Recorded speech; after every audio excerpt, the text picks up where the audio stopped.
Greetings, Commanders. We have now had our first proper look at the upcoming Elite Dangerous update, Odyssey. Affectionately known as Space Legs or Elite Feet, the update will launch in early 2021.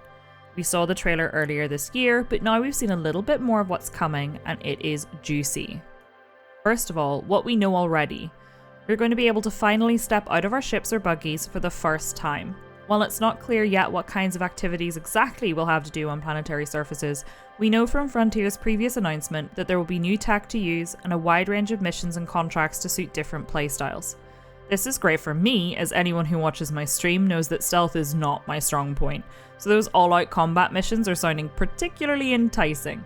We know there are various social hubs scattered throughout the galaxy, allowing us to meet with other pilots in person, face-to-face for the very first time. We also know that there will be public outposts allowing us to purchase and upgrade various tech and gear, and have seen this hinted at in some concept art. This concept art was visible throughout the dev diary behind some of the people working on the game. Along with this update, we've received confirmation that atmospheric landings, the one thing I've been hoping for since the game launched, are finally here. While it seems we'll be getting a light atmosphere first, so only some planets with atmosphere will be landable, this is a huge step in the right direction. With the atmospheric landings being confirmed, the first dev diary has given us a first look at completely revamped ice and rocky worlds, with beautiful vistas and spanning canyons for us to explore. We now know that these worlds will have formations that are exclusive to their type, for example, cryovolcanism on ice worlds and vast basins on rocky planets.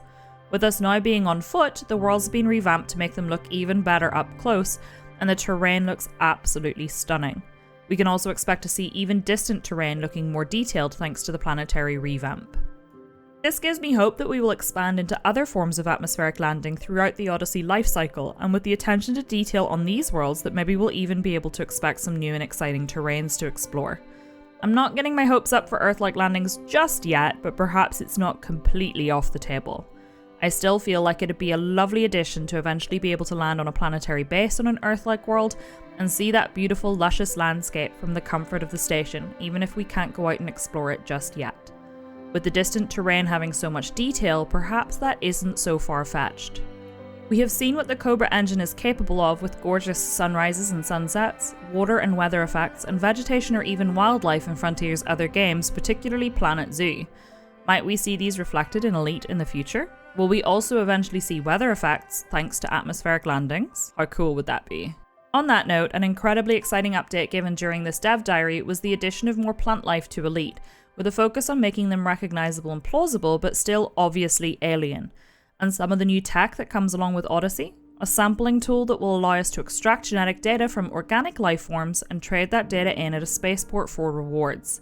It'll be logged in our codex, so does this mean we'll get some kind of first discovery bonus for being the first to identify a new type of vegetation? Either way, this will do a lot to help make Elite feel more alive, and as part of Odyssey I am perhaps most excited for. Frontier has also confirmed that we will be getting credit for being the first person to land and explore a planet on foot, which adds an extra layer to the exploration gameplay. As mentioned in the dev diary, it's always been possible to explore to the far reaches of the galaxy, but now we'll also be able to get down and dirty on a planet's surface, and get credit for exploring in that way too. As an explorer at heart, this makes me incredibly happy, and I'm looking forward to getting my boots in the dirt. That's pretty much all that was revealed during the dev diary, but one thing I'd like to point out. Game director Pierce Jackson mentioned wanting to give players the Neil Armstrong moment when they set foot on a planet for the first time.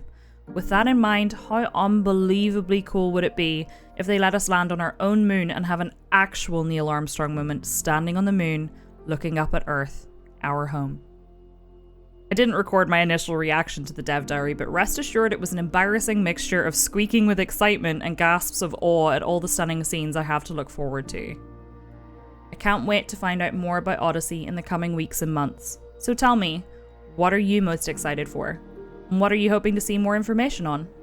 I look forward to seeing you dirtside, Commander. Fly safe and keep that friendship drive charging.